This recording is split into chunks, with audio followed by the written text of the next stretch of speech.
déesse. Bienvenue à toi, déesse qui s'ignore peut-être encore. Tu découvres ce podcast pour la première fois ou tu as déjà suivi les 21 jours pour reprogrammer ton subconscient? Merci d'être là. Je me présente, je m'appelle Ellie, énergéticienne, maître Reiki et alchimiste des lieux. J'ai à cœur de partager avec toi une boîte à outils spirituelle où tu vas pouvoir au fil du temps piocher pour trouver des astuces et des conseils afin de t'aider à te reconnecter avec ton pouvoir personnel et attirer à toi tout ce que tu désires. Dans cette nouvelle série d'épisodes, j'ai eu envie de partager avec toi les 14 lois universelles qui vont te permettre de devenir encore plus magnétique. Un épisode par semaine, rassure-toi, on va passer un bon moment avec des explications claires, des exemples et des good vibes. Alors installe-toi comme tu aimes, prends une grande respiration et laisse-toi guider vers une vie plus riche, plus épanouissante et pleine d'abondance. Alors aujourd'hui, on va explorer la 9e des 14 lois universelles, la loi de la relativité. Cette loi, elle est essentielle pour t'aider à mettre les choses en perspective et à mieux comprendre tes expériences. Alors, cette loi, qu'est-ce qu'elle nous dit ? Elle nous stipule que tout est relatif et que chaque situation doit être vue en relation avec d'autres. Ça signifie que ce que tu perçois comme une expérience positive ou négative, elle dépend souvent de la manière dont tu la compares à d'autres situations. Finalement, c'est vraiment une question de point de vue. Toi, tu vas peut-être juger un événement négatif, mais la personne à côté de toi va plutôt le voir comme quelque chose de positif. En fait, il y a vraiment cette idée d'échelle de valeur qui est vraiment propre à chacun. Alors, en quoi c'est important pour toi de comprendre cette loi ? En fait, ça va te permettre de voir tes défis et tes succès sous un angle différent. Parce que, en comparant tes expériences à d'autres, tu peux trouver un équilibre, une perspective qui t'aide à mieux naviguer dans la vie. Ça va te permettre de relativiser les difficultés et d'apprécier davantage, finalement, les moments positifs. Je te donne un exemple. Imagine que tu traverses une période difficile au travail. Selon la loi de la relativité, tu peux comparer cette situation à d'autres moments de ta vie où tu as surmonté des défis similaires ou même peut-être un peu plus grands. Par exemple, si tu te souviens d'une époque où tu as réussi malgré des obstacles encore plus importants, ça peut te donner la force et la perspective nécessaire pour surmonter ta situation actuelle. Bien souvent, quand il nous arrive une tuile, on imagine que c'est la fin du monde, que c'est compliqué, on le prend de plein fouet.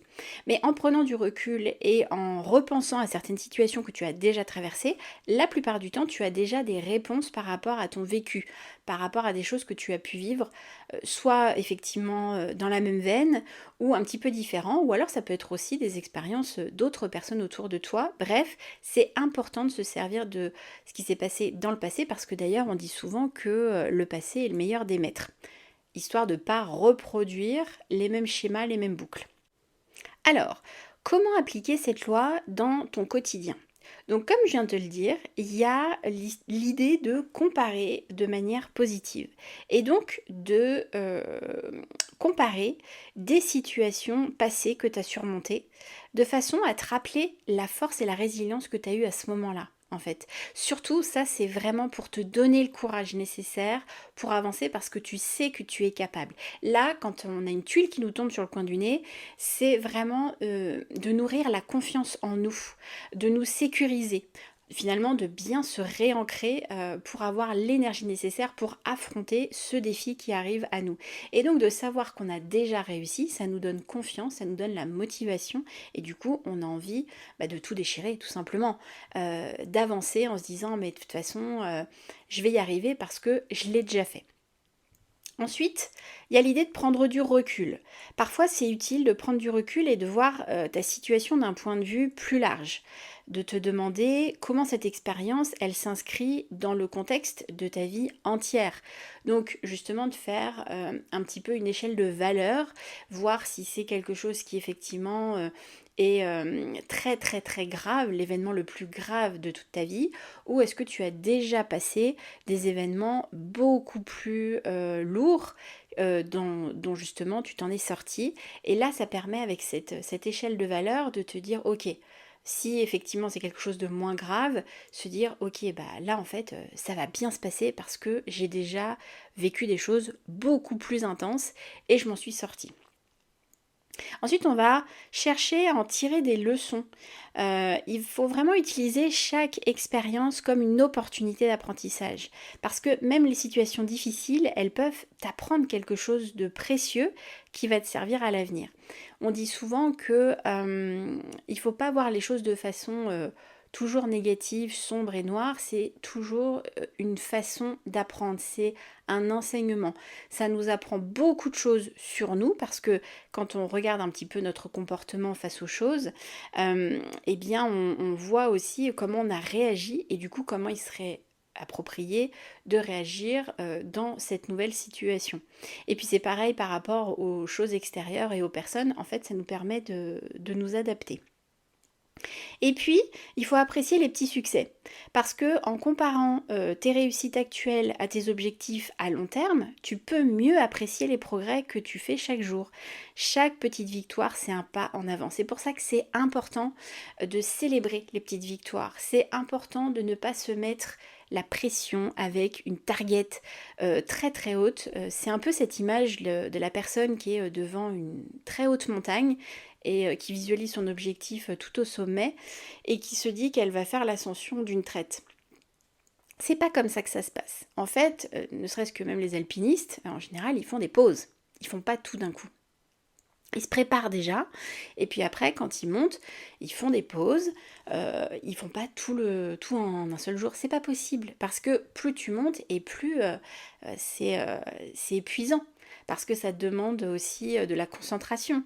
Donc l'idée, c'est vraiment d'imaginer des petits steps en fait entre toi et des petits paliers entre toi et cette étape ultime. Et de cette façon-là, ton cerveau, il va se dire waouh, trop cool, victoire. Sur victoire, sur victoire, en fait, ça va le motiver à aller de chacun des paliers toujours plus haut, toujours plus haut, toujours plus haut. Alors que si tu te mets quelque chose de très long et laborieux, ton cerveau il va se dire oh là là, c'est compliqué, c'est long, c'est fatigant, je lâche l'affaire. Donc c'est pas le but, il faut vraiment tenir le cap, tenir la motivation et ça, les petites victoires, c'est ça qui fait la magie de l'avancée. De la réussite, c'est la clé parce que justement il faut cultiver cette motivation qui a tendance justement à très vite retomber. En conclusion, la loi de la relativité te rappelle que tout est une question de perspective. En comparant tes expériences et en prenant du recul, eh ben, tu vas pouvoir trouver un équilibre et une compréhension plus profonde dans ta vie. Souviens-toi, chaque situation a sa propre valeur relative et peut t'apporter de précieux enseignements.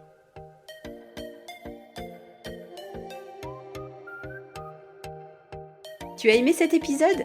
Pense à t'abonner pour ne pas louper les suivants. Et pour qu'un maximum de déesses découvrent ce podcast, je t'invite à liker, partager et commenter l'épisode. Un grand merci à toi pour ton aide et ton soutien. Et si tu souhaites aller plus loin, je propose des soins et des guidances personnalisées pour t'aider à te libérer de tes blocages et ainsi retrouver le chemin du bien-être. Tu trouveras les liens en description. En attendant, rendez-vous la semaine prochaine pour découvrir une nouvelle loi universelle et ainsi te rapprocher encore un peu plus de l'abondance. Sois prête à accueillir le changement et la magie dans ta vie. Wake up, déesse!